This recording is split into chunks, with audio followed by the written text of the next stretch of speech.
Hi, Film Addicts. Thanks for joining us today. We have an amazing guest for you. We have Alex Kushneir. Alex is a TV producer known for How I Made My Millions and The Katie Show. The Katie as in Katie Couric. Alex is now the co-owner of Icon Media. Alex, welcome to the show. Hey, how's it going? How's your day? How's the evening? What's cooking? Yeah, Alex is in the house. Alex, so can you let our audience know where are you recording with us live today from?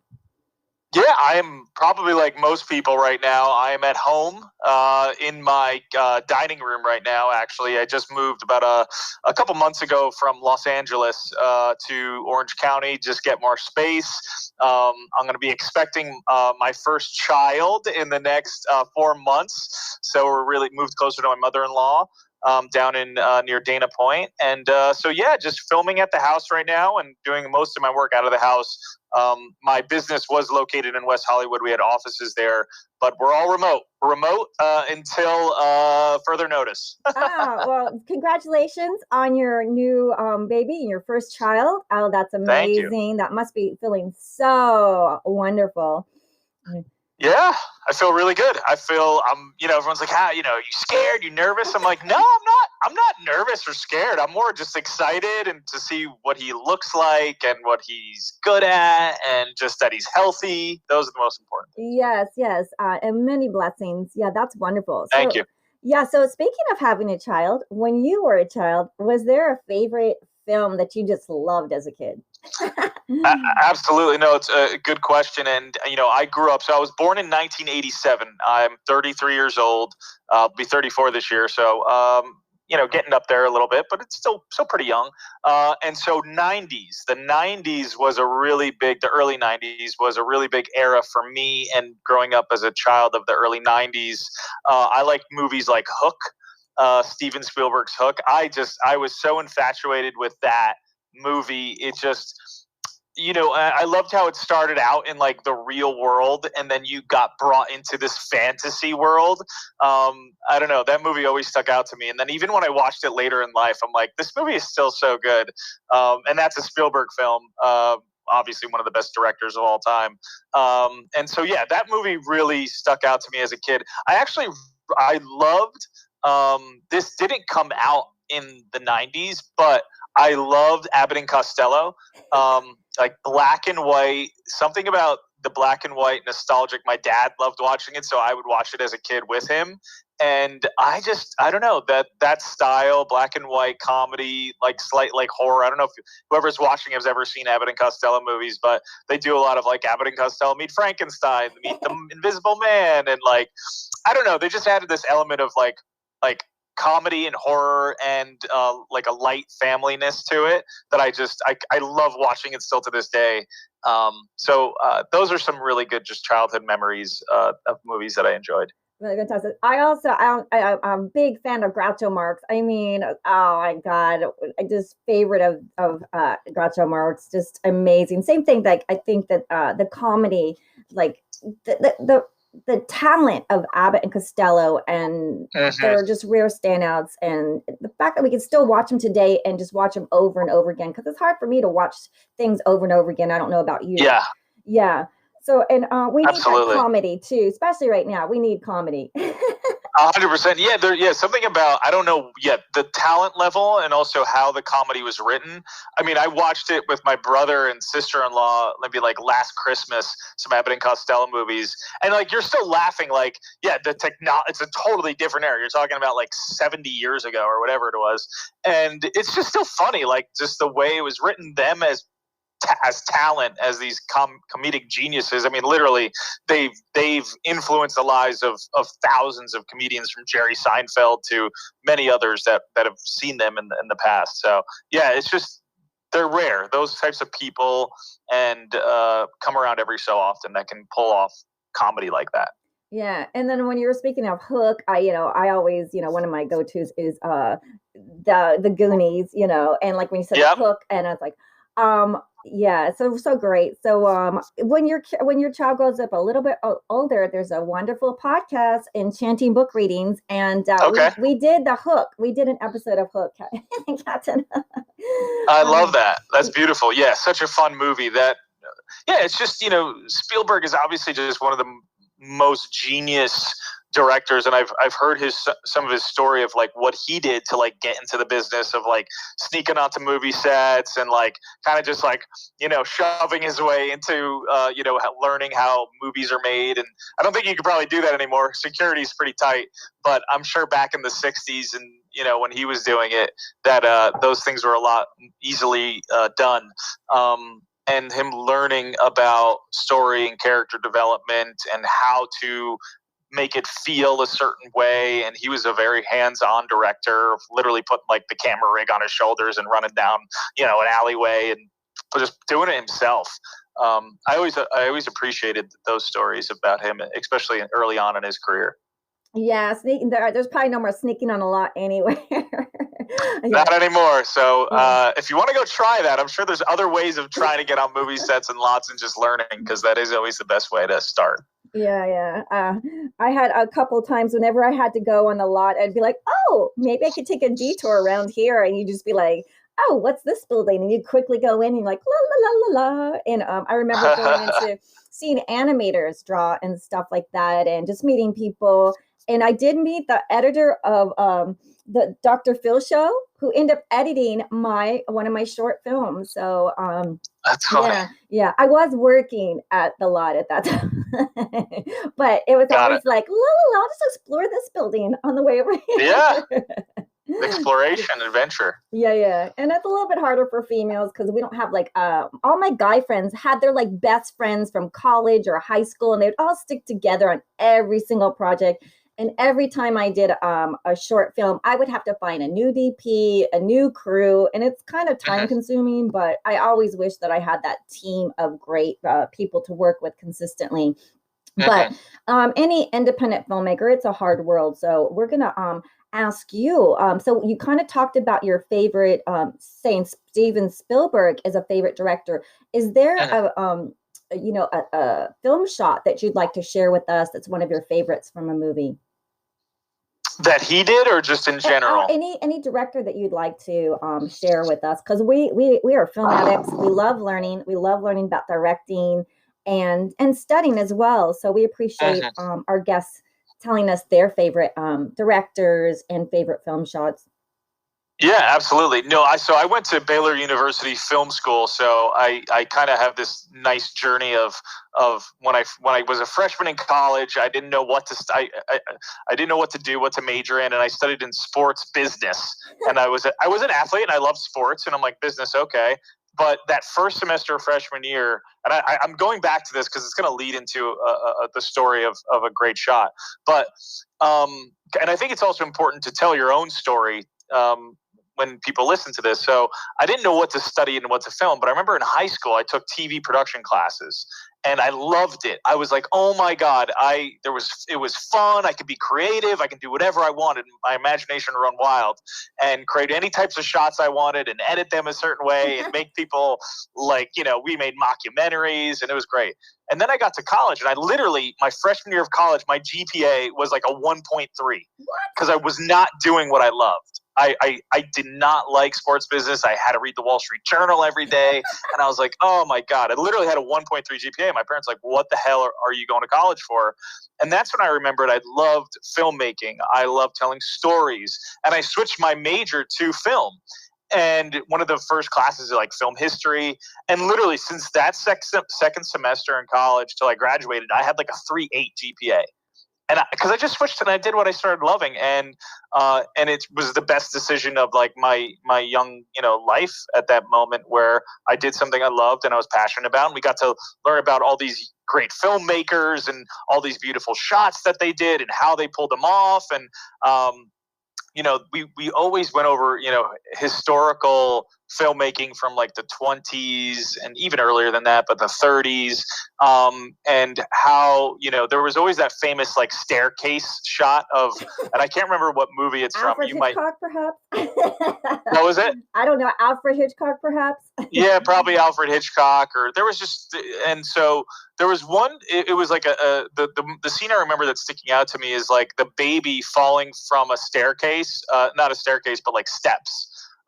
In like I feel like it was like an Eastern. Rosemary's Baby. I can't remember. It was an old movie from like the 20s or 30s. To throw a baby down the staircase. It was, yeah. There's a baby carriage, and it's about to fall down these really long steps. And it was made a very long time ago, but it was just then the way it was edited and the way it was shot. Even back then, you watch it, and you know, 80 years later, 90 years later, whatever it is, 2021 now, and you still feel that, like, oh my God, the carriage is about to fall, and like, obviously there's no baby in it, like it was shot so long ago, and like, you know, it was like, it looks obviously not like real because it's like, you know, kind of jittery and like old looking, and the people, you know, because the frame rates and all that stuff, but it just goes to show you like human emotion and you know, played, you know, such an important factor in you know, how you film and how you shoot and how you edit. So that was I can't remember a movie. It's from a very old classic film.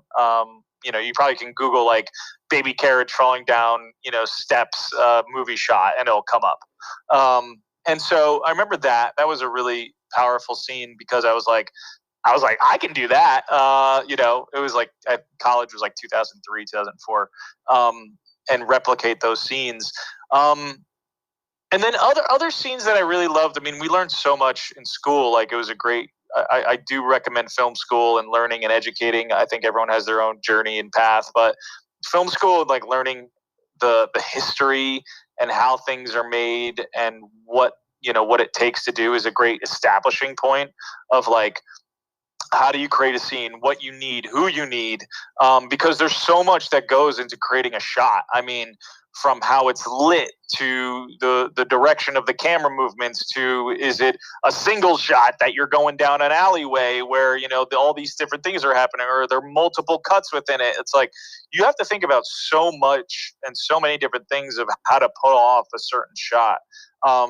And then until you try it and do it, you know, you realize the size and scale of like some of these movies, even TV shows. You know, if we're paring it down to something like How I Made My Millions on CNBC, which I worked on, you know, you always think about, you know, how you're going to shoot particular shots and scenes in that show, whether, you know, you're doing recreations or you know, you're shooting products or interviews. But yeah, I think, you know, I can talk about a million different things in terms of how to shoot a scene and what are some of my favorites. But, you know, I talked about Spielberg earlier, but I think he literally, like, people talk about him because he is that freaking good. And especially early on in his career, you know, he would literally, I think it was Indiana Jones, or one of those movies where literally he'd like run around with like the shoulder camera rig, like up and down the street, like, not a lot of directors are doing that kind of stuff anymore. I'm sure there's a lot of big egos and stuff like that, but where they're actually physically taking the camera and shooting. I just think that amount of like energy and passion, those are the great ones. Like those who do that, and especially, you know, he's older, a little older now, but when you're young and you have the energy, like, you know, do those things, and you will reap the rewards, because then you can really, you know, I want this shot and this is how I'm going to do it, and you go shoot it. Boom, and you make it, and it looks amazing. Like that, I love that style, and I love that tone when a director puts it all on him, because it's all on you. Yeah, let me ask you, because when doing TV, yours is your format, because people we talk about films, but we love, since you're a TV director, Mm-hmm. Yours is the format. Would they be considered talk shows? And what format would you? I've worked on everything. Yeah. So I started my career at CNBC on a show called How I Made My Millions, which was like a docuseries. It was talking about entrepreneurs who had made, you know, multiple millions of dollars, people who started like Nerf guns. I'm sure everyone's shot or had a Nerf gun in their life. Jelly Belly Jelly Bean. So that was like a story-driven docu-series about these people's lives, how they got to where they are, and their entrepreneurship journey. Katie Couric was a talk show really focused on, the daily kind of things that were happening, or weekly kind of important events. Within the show, there was like packages, we called them in TV, where they're pre-produced and shot and filmed. When Katrina happened and a couple other big hurricanes that took place, we would shoot film packages about those things. So there was a mix of live and to tape for the Katie show. Then I took and worked for Huffington Post, and that was all. So I had this journey of traditional broadcast television into digital, which was Huffington Post, where I created content for a digital company, which was all more story-driven, real-life stories about purpose. So stories about moms that created their own fashion companies for their differently able, because they saw that their son wasn't wearing the cool clothes that the other kids were wearing because she couldn't get him in those clothes. So she went and created her own fashion company where all it's buttoned up. So finding really stories of purpose and how to create them. And those were for social, and then went into the digital space and over the top OTT networks like Cheddar, and creating stuff like that. So I have this really broad journey of traditional broadcast, digital into OTT, and I have not worked on any major motion picture. My life's really been in broadcast. Yeah, because you knew at that young age when you were in college that TV is a TV producer is what your skills is, and you're very good at it. And can you explain to people what's the difference between the format of shooting something like a talk show like Katie Couric? Is it how many cameras do you use, and then like you said, a docudrama? Oh, yeah. I mean, going live on the Katie show, I mean, it's just a much bigger production. You have directors, and you have, so many different types of producers, depending on the show for that day. Typically, you have, a wide establishing shot. You have probably like 5 to 6 cameras on a live set like that. ISO shots for each individual, including Katie's ISO, meaning their individual shot. Wide shots, pickup shots, crowd shots. You have like six plus cameras in there live filming. It's a different way of shooting when in terms of you have a director, kind of telling each, all right, take camera 6, hold camera 6, take camera C, go to camera, it's just a different way of filming. It's still, you have to have this story arc as the director of a live TV show, because you start out wide and establish the shot, and then you go to Katie's ISO shot and slowly push into her face. And it's like you're live producing a scene, where in pre-taped packages and stories, you have the time and the capacity to really do multiple takes and hey, can you say that line again? Can we do the reverse angle of this? Let's start with a wide shot here, and then let's get a extreme close-up of this. And there's just a different way of shooting. And where I live, especially on the Katie show, the pressure is way higher, and I actually don't prefer that. I like when things are pre-taped and you can take the time to finesse things and make things look great. Yeah, it sounds like a lot of pressure on a live show. You have 5 to 6 cameras. And so that's just, they have all the coverage that's needed, right? The wide shot, the extreme close-ups. What other shots are there? The wide, the medium, the close-up. You have a crowd shot, wide. You have a wide establishing shot of the whole set. You have ISO shots of each individual guest and also the host. You have crowd shots, that are picking up, reaction shots from the crowd, all going on simultaneously. And in the control room, you can see, every single different camera. And as the director, it's your job to direct the shots. Okay, we're starting out here, and you're literally talking to the person controlling which cameras you're taking and when, the assistant director, and the camera operators are all in your ear, and you're literally just telling them, hey, I need you get a shot of that woman over there, and then you wait, and then you go, okay, take camera C, and now it's the shot of the woman's face, laughing. All right, go back to Katie, boom, boom. And it's this live directing and editing all simultaneously. There's a couple second delay from broadcast to like how it actually is broadcast. So there's like such a small window of like making things look like crap and messing up. And it's so funny. I'll watch television. I'll know exactly when like they totally messed that up. You're like, but the pressure's very high and stressful in live, which I don't it almost sounds like you're a composer and you have like, you're doing the symphony. So like the director is like a live composer of a music symphony. And then, so what would you say is your favorite? Was on the documentary style you liked a little bit better, or which style do you?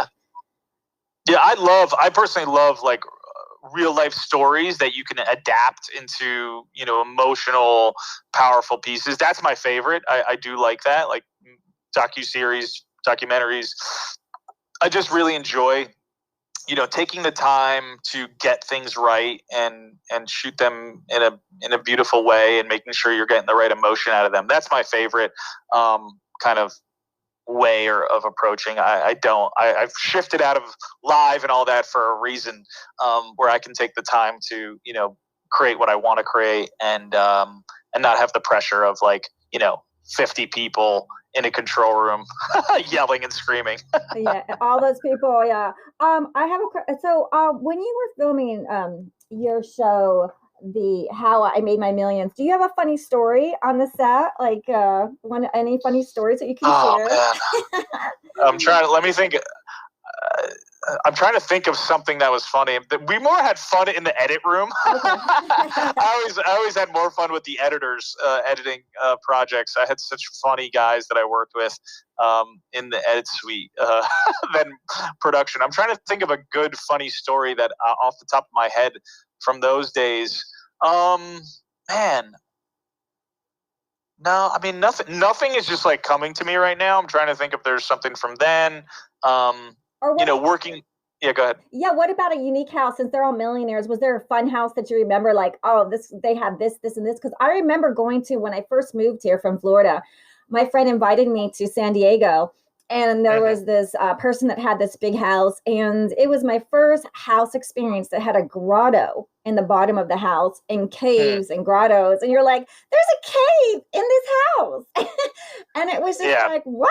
And people have crazy houses. Yeah, I literally was at this one house and I went to their basement and they had, I joke you not, like 30-foot ceilings in their basement and the whole wall, maybe like a 40-foot long wall of candy tubes. So like they literally had like, let's say a 30 by 40 wall from floor to ceiling with candy filled tubes. Like, I don't know, hundreds of thousands of dollars worth of candy on a wall. Like you were at a Willy Wonka factory. And I was like, what the hell is that? Like, I don't know. I just never seen anything like that before. Now you know why he was the most popular kid on the block, right? Like, let's go to Joey's house. And you're like, what does everyone want to go to Joey's house? God. Yeah, it was literally like, I was like, giant tubes 40 feet high full of different kinds of candy. And I was just like, what? Like M&Ms and a Reese's and peanut butter cups. They had everything: chocolate, Reese's Pieces, gummy bears, Sour Patch Kids, whatever you wanted. It was just insane. I was like, wow.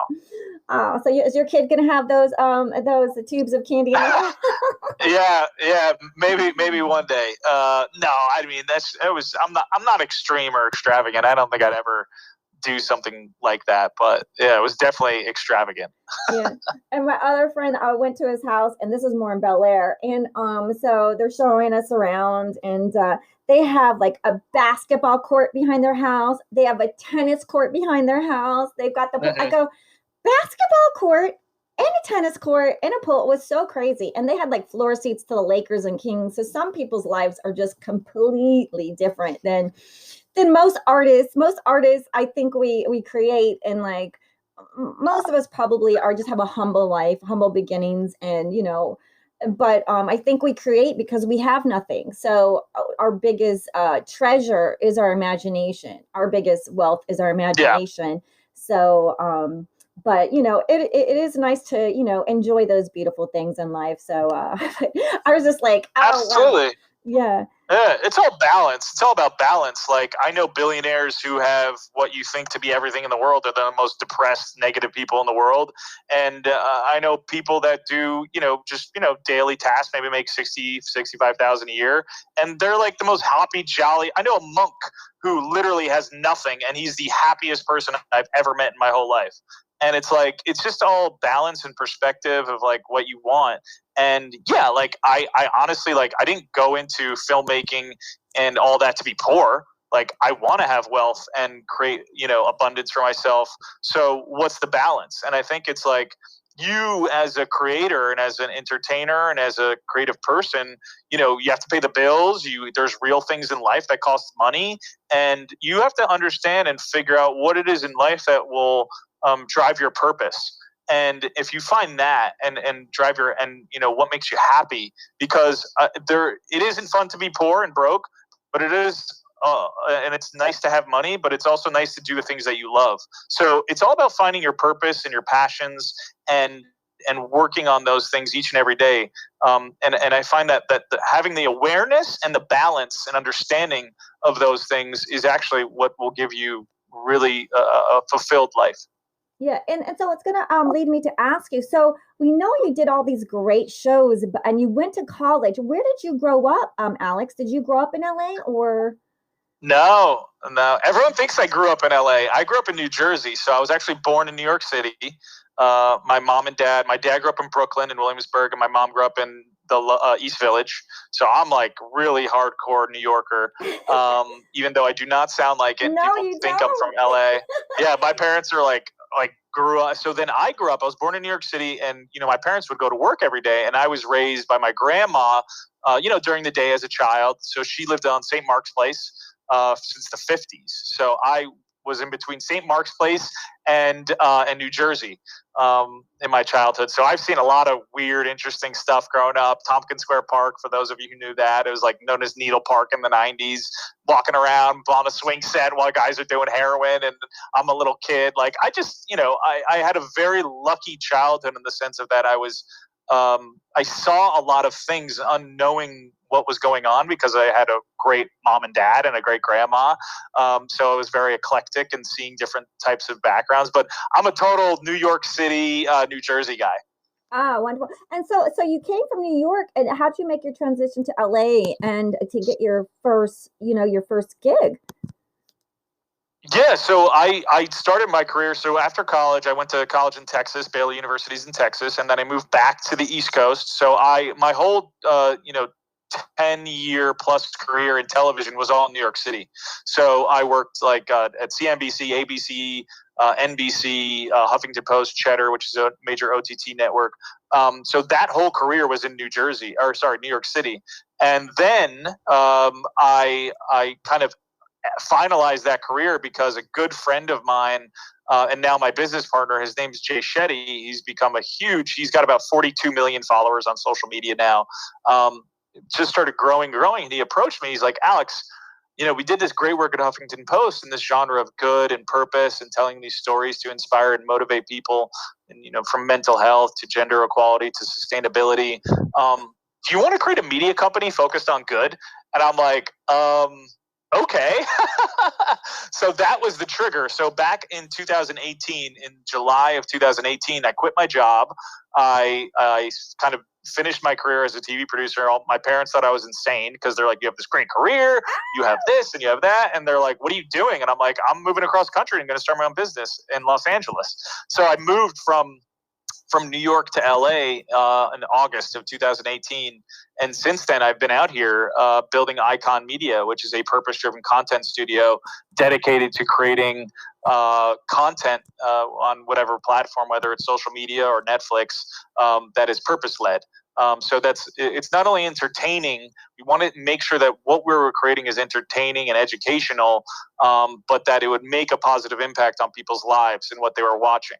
And so that is what I've been focused on for the past 2 years.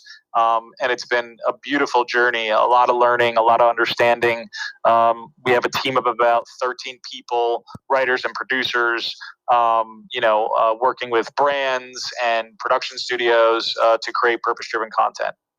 Yeah, so Alex, so you are it's called Icon Media. Real quickly, before time's up, Yeah. can you just explain like where would they be able to see the stuff that you are for your Icon Media? Where is it Yeah. streaming? Yeah, you can go to iconmedia.agency. So that's our website. You can see a lot of our work on there. 99% of what we've done so far lives on social media. So we came from the vein of creating high quality content in terms of social media, story driven emotional content on social media. That whether we're talking about relationships or we're talking about meditation and mental health, stories that looked like they should live on a more premium platform, but for social. We're gonna invite the audience back to do part two because I want them to really know about your good deeds here.